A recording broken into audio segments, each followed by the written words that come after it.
Welcome everybody to the MMA mainstream podcast or show, excuse me, by way of the Hammerfist podcast. I'm James Gilliland with Kaelyn. Kaelyn, and today we're going to be discussing some of the things that have gone on since we were on last week. One of those things was we were talking about was the bare knuckle fighting championships and how we didn't really hear much about it, and then there happened to be one that night. Did you hear anything about it after the fact? Do you know the results or anything? I actually caught the main event, but no, I didn't hear anything about it afterwards either. What did you think about the main event? Like, tell me your thoughts about what you saw. So I never actually watched the whole fight card on bare knuckle before, and I thought this was kind of cringy. The fights are brutal, as they should be. But yeah, it was a little more cringy than I thought. I don't know if maybe it was a really bad broadcast that I had, but it just looked terrible to me. Production-wise? Yeah, the production of it. It was kind of cringy. It seemed like something from like early 90s or something. I'm old school. So it's so weird. It's so weird because they've got like this ring, but it's a circle with ropes. It's not a square. So, and I didn't know why they had done that, but I don't know. I mean, this fights are always going to be fun to watch, but I was a little surprised about how I thought it would be better, to be honest. Yeah, that main event was Sam Shrewmaker versus Bobo O'Bannon. Yes, and I'm sorry, I don't remember who won, but it was a crazy fight. I believe Sam Shrewmaker did. Shrewmaker did? Okay, yeah. Yeah. Okay, so you caught the main event. What was that? So those are some big dudes too. Oh yeah. So you caught the main event, and so you just saw the one fight then? Yeah, there was just that one. I caught it too late. It went all of 3 minutes. Yeah. Yep. I do enjoy bare knuckle fighting, but I feel like those fights happen so fast that you need to have a fight card of like 15 fights in order to make it last, because it seems like these fights are only, if they go a minute, that's surprising. Yeah, I totally didn't think about that. So maybe they should pack the card more, more fighters. Right. One of the things that actually surprised me about that card when I looked into it was Charles Bennett. I don't know if you know who he is. No, I don't. He's an MMA fighter who used to fight regionally, and this dude he was crazy. He was a nut. He fought in Pride, and he was known for his antics in the fight. He was really like outgoing and more showy than most people, but he was legit, but he had disappeared for a minute. So to see him pop up on this was pretty interesting, although he did lose by unanimous decision, which is also surprising since we were talking about most of these fights don't go very long. Yeah. It was pretty interesting to see him on a fight card. If you ever have a chance, you should definitely look him up, because he's quite the showman, as they say. And I don't think. Hey, do you know? I know they just signed over Paige Van Zandt to start bare knuckle fighting, but do you know of any other women in that? She's probably the most highly touted, or the most well known, I should say. Yeah. Sign, but I don't really know of anybody else. I don't gonna fight. yeah. I'm sure they'll find somebody. I'm sure they're going to develop the women's division more. But yeah, that's a really good question. I'm going to keep up with those bare knuckle fights though, and see how they go. You definitely should, because they're interesting. That's for sure. Yeah. They could definitely do better production, though. That's for sure. Even the announcer, it's just the whole thing was just like, okay. Yeah, I get that. And I think for a lot of people, it's hard. I mean, they don't have UFC money. They don't have Bellator money. but Well, they're trying to do something with what they have. I think they're being a little too out there, was what I think. Like they could tone it down on the like the way they announce it. It's just a little like, just reminds me of like old, you know. I don't know. I don't know what anybody else thinks about that, but I was a little surprised. There's absolutely nothing wrong with that. I mean, that's what your take on it is. Yeah. Like I said, I'm old school. I'm like, I want to see crazy stuff. It is crazy though. Nothing shocks me anymore. So if it could shock me, you know what? It's doing a pretty damn good job. And speaking of bare knuckle fighting, we also talked about Yoel Romero, and that he wasn't going to go to Bellator, but that changed all of a sudden, and he sure as heck did go to Bellator. Yeah, I'm excited for that. That's good. There's a lot of other people. That's great. And I think he's actually going to be in the light heavyweight division over there, which will help. But if it goes decision, because a lot of his losses are by decision. If it goes decision, let's just be honest, he'll probably lose. But he's a legit mofo, and so if it doesn't, he'll do fine. I just don't know who they're going to match him up with first, if they haven't already said so. I don't think so, but well, he's a top draw, fighter, so they can put him up against anybody, and it'll draw money in any way. I mean, just signed over Corey Anderson also. True. Very true. I think he's in that same weight class. I heard people they probably won't pair them right away. They'll probably wait. Yeah. But it'll probably happen sooner rather than later. That'd be cool. Watching 2 UFC fighters on Bellator. That happens a lot in Bellator. So yeah, just get kind of used to it. It's like, well, they didn't fight in UFC. Oh, but you know what? They are fighting in Bellator. Haha. Yeah. Let's see. What else do we have going on? Oh, we talking about the UFC. They had a fight last weekend. Tell me your thoughts on the fights that happened last weekend, because you saw it. I unfortunately did not see it. I totally didn't watch that. That's insane.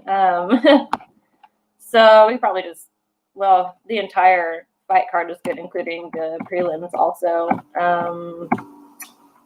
Keisha Torres defeated Sam Hughes with, I believe she actually did a full round and then her corner quit. I don't know why exactly. I think, she was being outclassed by Keisha Torres by like a lot. And then something with her eye, or I don't know, but they quit in between rounds after the first round. That was a cool fight. I like Keisha Torres. She's pretty exciting. The other one, Cub Swanson, he was a featured preliminary fight against Daniel Pineda. Cub Swanson knocked him out. It was the first round? No, second. It was in the second round. What did you think about that fight?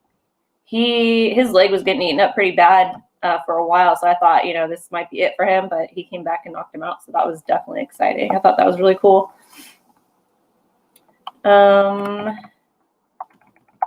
For the main card, Junior Dos Santos lost again. Second round TKO. I believe this is like his 4th loss in a row, I think now. So I don't know what's going to happen with him. Do you think he'll be on that list of fighters to get cut? I think so. I don't know. I don't know. I think so. I don't know who else he could fight. What it would do for him. I don't know if it would do anything for him to fight anybody else and win, unless it's somebody big. But I don't know.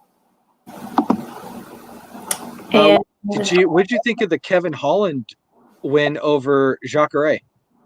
That was crazy. Also, I wasn't expecting that. But yeah, it was the first round knockout. Yeah, I wasn't expecting that. I was shocked. This whole fight card, every fight, like one after another, was just so shocking. A lot of finishes. But yeah, that one. I don't know who Kevin Holland should face next, though. It's pretty exciting. He sounds like a dude who will fight anybody and anywhere. So That's what he said. Sky's the limit. Yeah, I forgot who he called someone out. I forgot who it was, but it sounded interesting. I don't remember, unfortunately. But yeah, and then Mackenzie Dern, that fight surprised me because they just pretty much were on the feet the whole time. I was expecting to see, some jiu-jitsu or whatever, and that definitely didn't happen. But Mackenzie Dern won. That was a really close one, but either way, surprised. I didn't know she was as good at striking as she is, so it was pretty cool to see. What about the Oliveira fight? Oliveira with him beating Ferguson by decision. Okay, that was our. I'm trying to remember all of them. I know it's been a week. It's been a long week. I know. So Tony Ferguson lost. That was a decision. I believe he broke his arm in that fight. Oh crap. 1 second. Yeah, I believe Oliveira was going for an arm bar and Ferguson just wouldn't quit. He let his arm get tore up for sure. And they were saying they thought it was broken because he didn't really throw it too much after that. And I think he just kind of went into survival mode pretty much. I hate to see that because that's what happened to him in the last fight with Justin Gaethje. And I don't know. We'll see what's next for him. I don't know. I'm not sure if he's the same Tony anymore as he was. The only fighter I've ever seen that has suffered an injury and just still gone out fighting, just completely fighting, was Uriah Faber versus Mike Brown in the WEC. Uriah Faber had messed up his hands, and he was like, well, I don't got my hands, but I got my elbows. And he went and he threw. He didn't win, but, man, that was a crazy fight. Now, moving on to the flyweight title, that was a draw. Yeah. So, and it was the most exciting. First of all, that was the most exciting flyweight fight that I've ever seen. Yeah, both guys came out really good. As far as the draw goes, I don't really know how Elsie would score it. But Figueiredo did get a point taken away for a low blow. Because I guess he had a couple of fouls before that, so the ref took a point away. So I don't know if that would have made a difference or not. As far as the scoring, I think it may have. It was so close. I think it may have, but I'd be excited to see that rematch. I know Dana White already said he's gonna make that happen sometime next year. Is what he said during the post-fight press conference. So that'll be fun. And then the UFC has another card coming up this weekend. Jeez, and this is the last one for the year, the last fight for 2020. And it's going to be Jeff Neal versus Stephen Wonderboy Thompson. What are your thoughts on that? I think the co-main should be the main, and the main should be the co-main. Yeah, I think Stephen Thompson will win that one. I don't really know too much about Jeff Neal, but I know he's good. But I don't know. I would probably guess Thompson for that one, probably by some knockout. I think Jeff Neal's going to come out very aggressive, and I think that's how Wonderboy is going to stop him. He's going to get too aggressive. Do you know who fought Jeff Neal last? I do not offhand, but thanks to the power of the interwebs, I can find out. But from what I've been seeing, Jeff Neal, he's a killer. He'll go in there and destroy. Because he's 13-2. Oh, pretty close. But then you have, Wonderboy, who's had title fights. He's been on the big stage multiple times. Yeah. But yet hasn't gotten that title win. So it's, is he finally gonna, like, with this run, if he wins and it leads him to another, say it leads him to another fight and then a title shot, will he get the belt? I don't know. Jeff Neal has won his past 7 fights. Okay. Wow. So he's doing pretty good for himself since joining the UFC. He's 13-2. His last win was against Mike Perry at UFC 245. Wow, that was a while ago. Shows 245. Duh, so long ago. Okay. No wonder I don't remember. But that also leads to the thought of why the UFC is going to cut so many guys because so many fighters aren't active. Yeah, but I mean, this year though has been weird. So I don't know if this year has been different because they haven't been able to pack places and what have you. But Jeff Neal, he's probably going to be hungry for a win. So if he beats Wonderboy, I wouldn't be shocked. I wouldn't be shocked either. But Wonderboy, I think, is the heavy favorite because he has the experience. Yeah, Wonderboy should win this one, but I don't know. And then Jose Aldo is back. I'm excited to see him fight again because he's been doing really good. He even went down a weight class, right? This is going to be this is a Bantam. Yeah, so he used to be at 145er. And when they announced he was dropping weight, I was a little nervous for him because he seemed like he didn't do too well already in his weight class as far as cutting weight and all that. But he did it just fine, and he actually looks really good. In those last couple of fights, he's been doing really good. So I'm excited to see that one. And I like Marlon Vera also, Tito Vera. Yeah. Do you think with him cutting weight, and basically that was a litmus test for him to see how he would do, and because he did all right, you think he's like all in, all focused in on fighting in that weight division? He should be. Yeah, I think he should just do whatever he can now, all the time he has left. I don't know how old is he. He's getting up there, isn't he?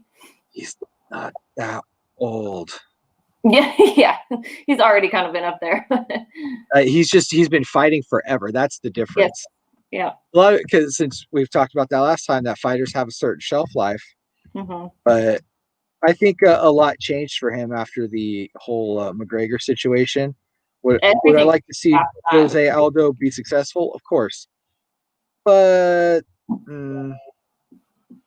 some fighters don't seem to really bounce back after losses, and his has been kind of here and there. Yeah, I think it all just depends on how he feels with his weight. So 34. Oh, I actually thought he was older than that. But yeah, I'm expecting him to win for sure. That's a tough fight for Tito Vera.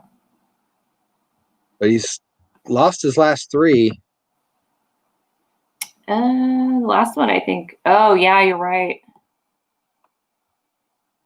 But he went 5. He went into the 5th round. So, yeah. See, ever since he lost to McGregor, like he just hasn't been quite the same. He's never been the same since that. I wonder if it has to do with like the actual KO. If that's like, physically. It could be because the rest of his losses have been he's either won or lost by TKO or decision. Yeah. It sucks because we're talking about Jose Aldo and how awesome he is, but to see him struggle is difficult for somebody that you're such a fan of. Yeah, he's been around for so long. It's like after they've already been around for so long, kind of just hurts to watch those guys get older. Yep. Yep. As a fight fan that I've been as long as I have, like seeing the last Chuck Liddell versus Tito Ortiz fight, that hurt. And I love that.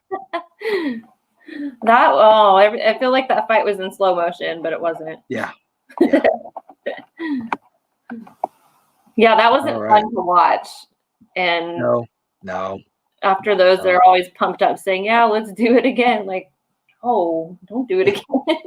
It's like, you're fine with doing that again. The fans, not so much. Yeah. And that sucks because, fighters have a certain thing about them. A certain, this need to fight. This need to compete. Yeah. And sometimes it's just not what it was.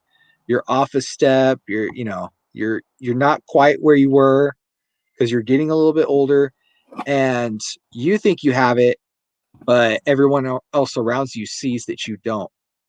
And while I'm not going to tell someone they shouldn't fight, I think somebody that is, let's say, more professional, is more knowledgeable as it pertains to that, should be like, hey, time to be done. Yeah, and I think even Chuck Liddell, wasn't it his coach that made him retire? Make him stop? Because he couldn't watch him fight anymore. Yeah. Yeah. Pretty much. All right. And then we have the rest of the main fight card for the UFC. We have Michael Herrera Lima versus Chaos Williams. I'm just going to go with Chaos because that is a crazy name. And I'm just going to say that he belongs in MMA. Isn't that a Colby Covington's fight name? I don't know, but this dude looks pretty intense. If it would pop up. There we go. Chaos also has a 4-inch reach advantage over Lima. And his average fight time is only 27 seconds. Perfect. Whoa. Yeah, I'm going Chaos. Because that's what he's going to cause when he steps in the cage. Wow. Michelle Pereira is more experienced. Well, yeah.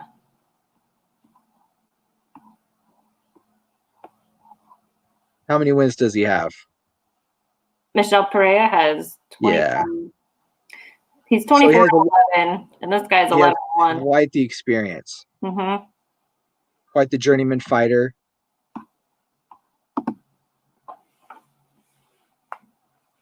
Man, that's going to be a good matchup. That'll be interesting to see. It's always interesting to see someone who has a wealth of experience versus a young up-and-comer, because you don't know how they're going to face the adversity.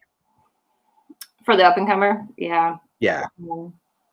Usually how are they going to handle a lot more chances, too. I think it's more exciting. Like in, do you ever watch that Dana White Contender Series? I saw Alex Perez compete on it. I've seen it a few times. Yeah, so all those fights are normally pretty crazy because it's like that's their shot, and they take it just to get in the UFC. And usually a lot of them after that go into the UFC still fighting like that. And they're really good. They're really exciting fighters, good fights.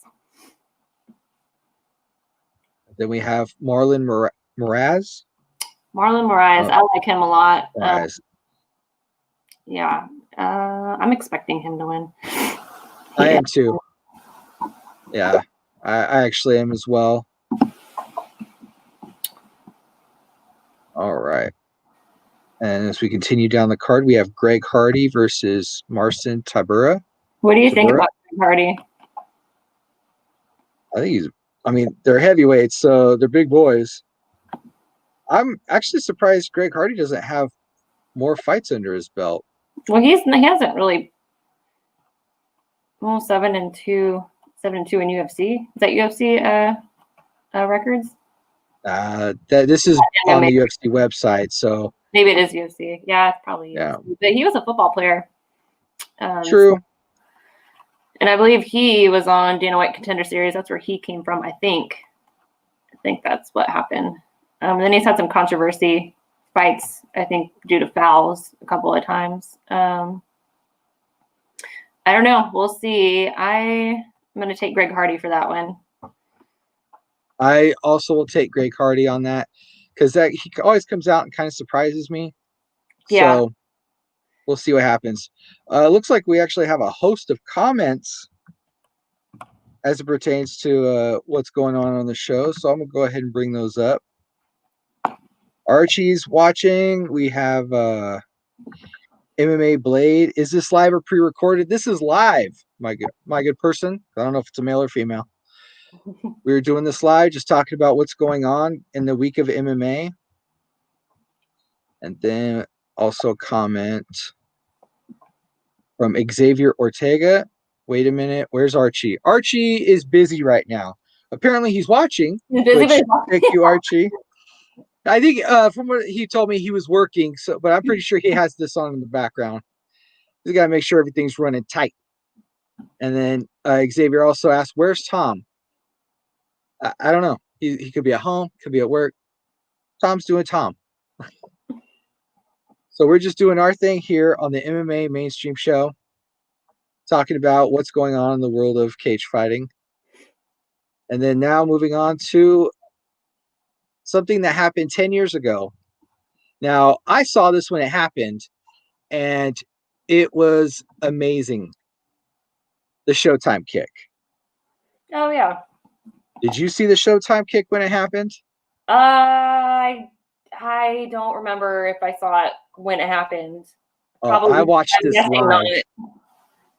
I was a Benson Henderson fan, and I was like, yeah. Oh, I still am, but man, that kick blew my mind.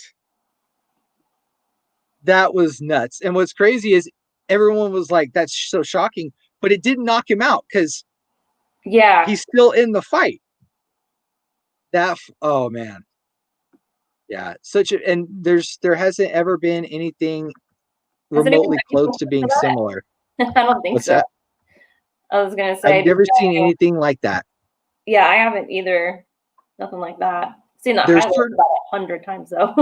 Oh yeah, that's gonna be forever.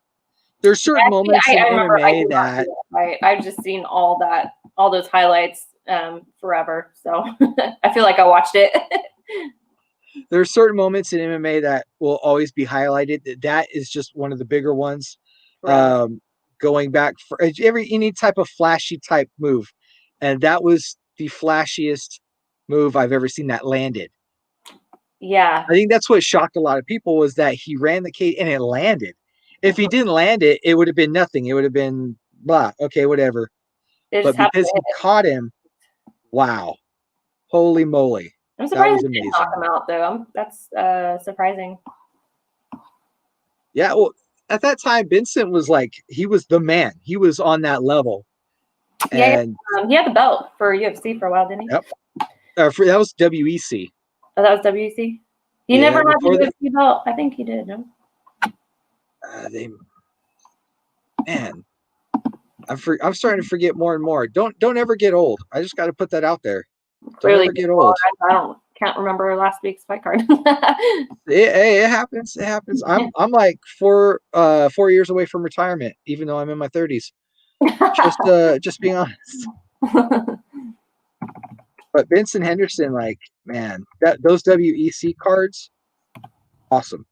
I wish I watched it more back then. I wasn't aware of how exciting fighting was back then until I turned like, I don't know, 18. It's already been on for a while since then, but I wish I was around when all those WEC fights were going on still. I got a little bit of Strike Force towards the tail end of it, and then that's when I really started getting into UFC. Benson Henderson was lightweight champion in the UFC. Now, I want to say he's still competing, but he's competing in Bellator. Yeah, he's been in Bellator. I don't know if he's... For quite some time. Yeah. I don't know if he's still... What's going on with him lately. I think he did have a fight recently. I don't hear about him either. No, I don't hear about him at all either. So, yeah, that's the fight game. On to the next big thing. Now, all right. So, if they brought back WEC or Pride, which one would you be more inclined to watch? Well, they're both exciting in their own way. I don't want to see people get kicked in the head on the ground. You know what I mean? All right. What if they slightly adjust? Well, what if it was the unified rules? Yeah. Well, I guess Pride, if you just had all the same fighters. The only difference is I'm a huge Pride nut. I was a fan of Pride when I first was exposed to it, and I've always been a Pride fan. I wasn't exposed to that either when it was going on. Oh, well. Man, what are you, like 12? Like, come on. No, Pride was awesome. I didn't even know I liked it until I started watching UFC. UFC made me like fighting, and then I got into boxing, and then went from there. What was the UFC card that you watched that stood out in your mind that turned you into a fight fan? So this is back when. It's back when like GSP was around and he was on top, and Carlos Condit and all those big welterweights that were around. I don't remember a particular fight card, but like watching those fights with Nick Diaz. Those are the really, I think during those days were the most exciting for me because I wasn't watching it before then. So I have to agree. Carlos Condit, natural born killer. That dude's legit. Yeah, I miss those fights watching. And then back when John Jones was number one, but like he was just getting there and his career was taking off pretty well, and all those fights are exciting too. And all those guys being jealous and all coked up and all that other stuff. Oh man! Back then, I like those are my favorite UFC fights. It was probably like 10 years ago, I think. Oh, okay. Yeah. I've been a fight fan. I watched UFC ever since it first came out when I was able to get my hands on VHS tapes. Yeah. And when it was barely on pay-per-view, it was like, oh, that's the crazy stuff. Oh no. And then when they brought it back during like the pseudo dark age of MMA in 2001, when Tito Ortiz fought Vladimir Matyushenko, that's when I really got into it when they brought it back to pay-per-view. And I've been a fight fan ever since. I just remember a lot of people saying how back in the day they were just trying to stream it and it was so difficult. And like you could only catch it while it was live. Like you couldn't miss it. Otherwise you wouldn't be able to either watch it or listen to it. The better stories are where they had these events, like in the middle of nowhere, like somewhere in some hidden corner of Mississippi. I heard stories about them not being able to put on they had fight card ready to go, people were ready to fight, but they didn't, no one would allow them to hold the event. Then they went through that whole thing with the courts saying like how everyone else thought that, those kind of fights were too brutal, to be going on, too violent. No one wanted to show it on TV. Yeah, and look where we are today. Yeah. Now we've had MMA for over 20 years, and it's been glorious. Yeah. All right. That's our time for today. I'd like to thank Kaelyn for joining us. Since there's no Archie right now. So, all right, guys. We're going to be gone for probably the next 2 weeks because of the holidays. So Merry Christmas and Happy New Year. And we will see you next time. Bye.